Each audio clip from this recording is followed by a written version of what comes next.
तो देखो बेटा, स्टार्ट करते हैं। New chapter determinant.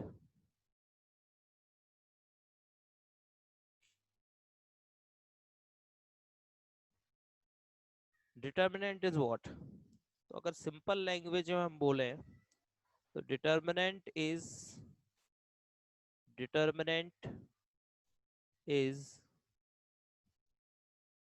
a magnitude of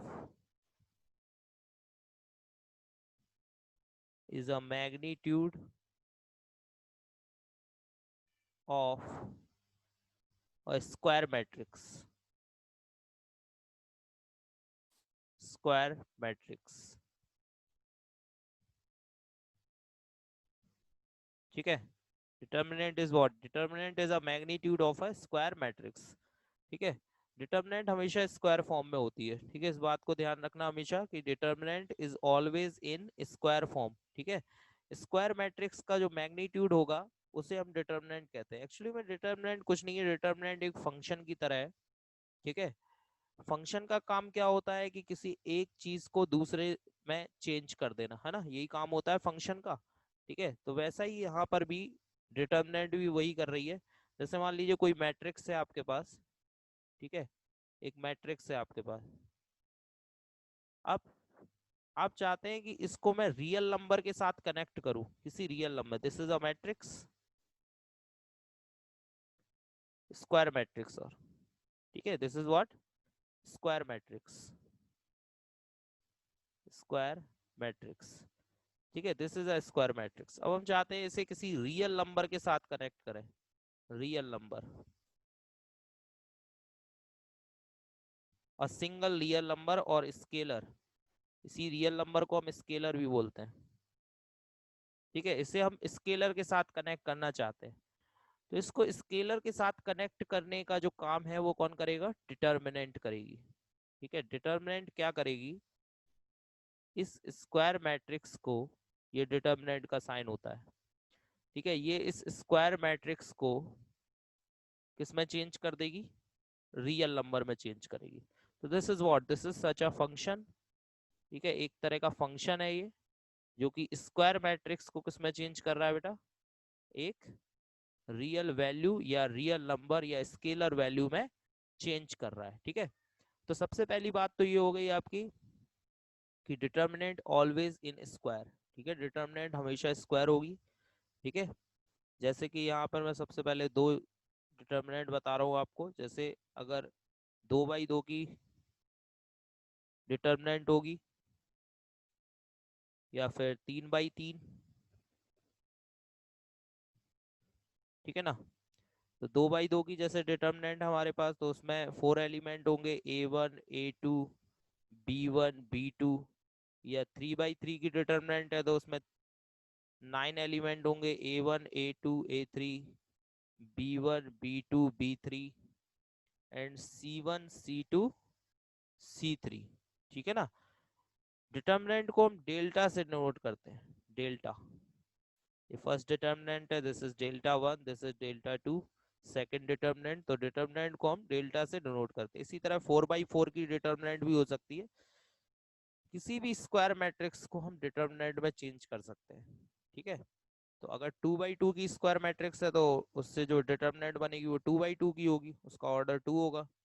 और अगर 3/3 की डिटर्मिनेंट है तो उससे जो 3/3 की स्क्वायर मैट्रिक्स है तो उससे जो डिटर्मिनेंट बनेगी उसका ऑर्डर 3 होगा। ऐसे ही अगर स्क्वायर मैट्रिक्स का ऑर्डर 4 है तो फिर उससे बनने वाली डिटर्मिनेंट का ऑर्डर भी 4 होगा। ठीक है, जहां तक है 2 और 3 ऑर्डर की डिटर्मिनेंट ही एग्जाम में पूछी जाती है। ठीक है, 4 ऑर्डर की डिटर्मिनेंट के बारे में क्वेश्चंस नहीं आएंगे, ज्यादातर 2 और 3 ऑर्डर की डिटर्मिनेंट से ही क्वेश्चन आते हैं। ठीक है, तो समझ में आया आपको डिटर्मिनेंट क्या होती है? Determinant is a magnitude of a square matrix. ठीक है, अच्छा इसमें एक डिफरेंस और समझ लो कि मैट्रिक्स में हमेशा स्क्वायर ब्रैकेट का यूज करते हैं, जबकि डिटर्मिनेंट में 2 पैरेलल लाइंस का। एक्चुअली आपको मालूम होगा किसी भी नंबर का मॉडुलस भी इसी लाइन से निकाला जाता है। जब मॉड निकालते हैं ना, तो मॉड के लिए भी हम 2 पैरेलल लाइन खींचते हैं। ठीक है ना, तो एक्चुअली ये क्या है? ये स्क्वायर मैट्रिक्स का मॉडुलस ही है ना, तो इसलिए हम लोग यहाँ पर उसी पैरेलल लाइन या मॉड वाले साइन को यहाँ पर यूज कर रहे हैं। ठीक है ना, इसीलिए वही साइन यहाँ पर यूज किया जा रहा है। ठीक, चलिए अब इसके आगे बढ़ते हैं हम लोग। तो अब सबसे पहले हमें समझना होगा sign of square matrices, sign of determinants. ठीक है बेटा, साइन ऑफ डिटर्मिनेंट्स।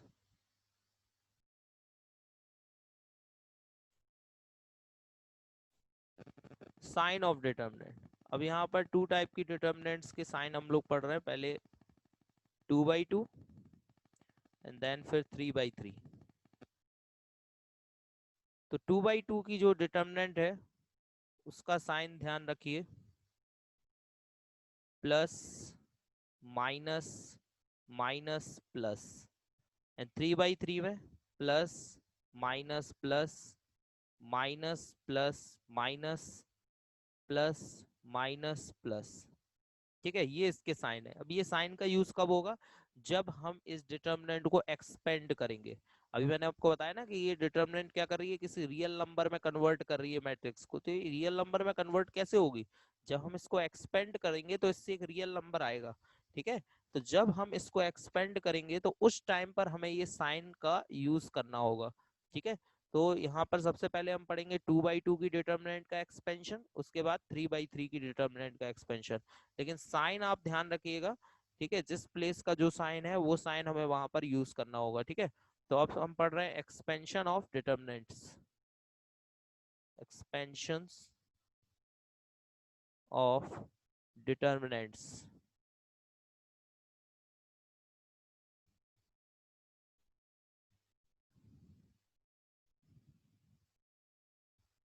तो देखो एक्सपेंड कैसे करना है, सबसे पहले 2/2 की डिटर्मिनेंट लिख रहा हूं मैं यहाँ पर। तो उसमें एलिमेंट ले लिए A1 A2 B1 B2। ठीक है, ये एलिमेंट्स हो गए। अब इसको एक्सपेंड करना है, बहुत ही सिंपल तरीका है। ठीक है, क्रॉस मल्टीप्लाई बीच में माइनस। ठीक है, हमें सिंपली क्या करना है बेटा, क्रॉस मल्टीप्लाई करना है। यानी इन दोनों को मल्टीप्लाई कर दो, इसका इसमें मल्टीप्लाई कर दो, यानी क्रॉस मल्टीप्लाई। और बीच में क्या लगाना है, माइनस का साइन। ठीक है बेटा, तो A1 का B2 में, तो A1 का B2 में मल्टीप्लाई करेंगे, A1 B2, फिर माइनस A2 का B1 में, A2 B1। ठीक है, तो बिल्कुल सिंपल एक्सपेंशन है। ठीक है, क्रॉस मल्टीप्लाई बीच में माइनस, A1 का B2 में multiply A1 B2, and A2 का B1 में मल्टीप्लाई A2 B1। तो A1 B2 minus A2 B1। ठीक है, ये इसका 2/2 की डिटर्मिनेंट का एक्सपेंशन हो गया। ठीक है बेटा, अब हम समझते हैं 3/3 की डिटर्मिनेंट का एक्सपेंशन कैसे करना है हमें। ठीक है, तो इसको ध्यान से समझिएगा, ये बहुत ही इंपॉर्टेंट है। Expansion of 3/3 determinant. तो मान लीजिए हमारे पास 3/3 ऑर्डर की एक डिटर्मिनेंट है। इसमें एलिमेंट लिख लेते हैं A1 A2 A3 B1 B2 B3 and C1 C2 C3। अब इसमें सबसे पहले तो इस चीज का ध्यान रखिए आप कि यहाँ पर ये इसकी रो है और ये कॉलम्स है। ठीक है, तो रो को हम यहाँ पर R1 R2 एंड R3 से डिनोट करते हैं। इसी तरह कॉलम्स को हम लोग C1, फर्स्ट कॉलम को C1, सेकंड कॉलम को C2 एंड थर्ड कॉलम को C3 से डिनोट करते हैं। तो रो को किससे डिनोट कर रहे हैं बेटा, यहाँ पर R1 R2 R3, first row R1, second row R2, third row R3। इसी तरह कॉलम्स को किससे डिनोट कर रहे हैं, C1 C2 C3, first column C1, second column C2 and third column this is C3।